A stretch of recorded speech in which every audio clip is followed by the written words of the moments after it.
Hi everyone, welcome to my channel. In today's tutorial, I will guide you how you can use your mobile through the voice command on your device. So for that, from the Play Store of your device, you need to download and update the Voice Access app so that you can enjoy the latest features by updating this app. So once you install Voice Access app on your phone, then you need to tap on it, and here the pop-up message shows that turn on voice access, so you need to select OK to go to the accessibility setting, then enable the voice access. So tap on OK. After that, you can see on the button, you can see the voice access option. Tap on voice access, and then you need to toggle on the voice access. Then you can tap on the allow option so that whenever you allow the voice access, you can have full control of your device. So tap on allow. After that, you can also tap on shortcuts so that you can turn on the shortcuts.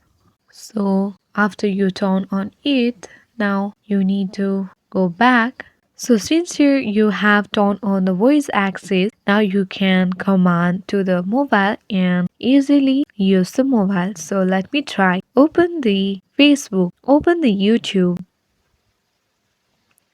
go back. So yes guys, this is how you can easily use the mobile phone through the voice command by the Google Voice Access app. So this was it guys. If you find the video useful, then you can hit the like button and subscribe my channel if you are new to my channel and enjoy the latest videos. So thank you.